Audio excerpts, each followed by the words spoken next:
અમદાવાદનો પ્રસિદ્ધ દિલ્હી દરવાજો તૂટીને નીચે પડ્યો। જી હા, વર્ષો જૂનો આ દરવાજો નીચે પડતા ઉઠ્યા છે અનેક સવાલ।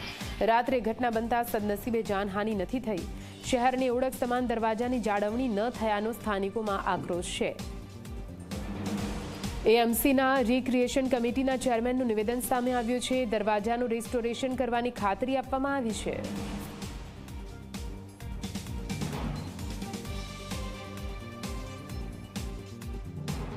હેરિટેજ ખાતાના અધિકારીઓ સાથે વાતચીત કરી એએસઆઈ ગુજરાત, એએસઆઈ ઇન્ડિયા એના જે અધિકારી છે એની સાથે સંકલન કરી અને એની રિસ્ટોરેશનની કામગીરી કરવામાં આવશે।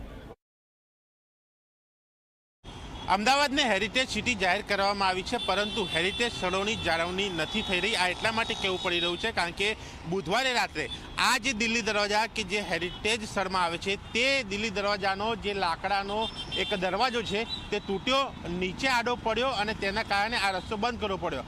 આ દરવાજો જે અહીંયા જોઈ શકાય છે કે રાતોરાત ઉતારીને બાજુમાં મૂકવામાં આવ્યો છે નીચે રસ્તા ઉપર। તે દરવાજો પડતા તાત્કાલિક ટીમ જે છે કામે લાગી અને આ દરવાજાને તાત્કાલિક નીચે ઉતારી લેવામાં આવ્યો, જેથી કરીને મોટી કોઈ ઘટના ન બને।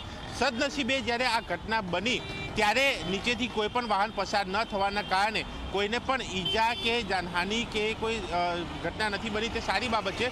પરંતુ જે ઘટના બની છે, દરવાજો જૂનો થયો છે। આ હેરિટેજ દરવાજાની જાળવણી તો થઈ, પણ જે લાકડાના દરવાજાની જાળવણી કરવી જોઈએ તે ન થવાના કારણે આ ઘટના બની હોવાનું હાલ પ્રાથમિક કારણ માનવામાં આવી રહ્યું છે। જે મામલે રિક્રિએશન કમિટીના ચેરમેને પણ એક ખુલાસો કર્યો છે અને હેરિટેજ વિભાગ સાથે સંલગ્ન વિભાગ સાથે સંકલન કરીને આ જે દરવાજો નીચે પડ્યો છે તેને ફરી એકવાર અહીંયા રિસ્ટોર કરવાની કામગીરી છે તે શરૂ કરવાની ખાતરી આપી અને તે કામગીરી અહીંયા શરૂ પણ કરી દેવામાં આવી છે। એટલે કે આ તૂટેલો દરવાજો ફરી એકવાર અહીંયા લગાવવામાં આવશે, જેથી કરીને એ હેરિટેજ દરવાજાની જાળવણી થઈ શકે, હેરિટેજ દરવાજાની ઓળખ જળવાઈ રહે।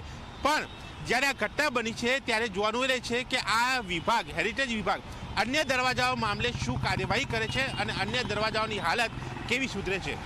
કેમેરામેન મુકેશ સાથે દર્શલ રાવલ, ઝી મીડિયા, અમદાવાદ।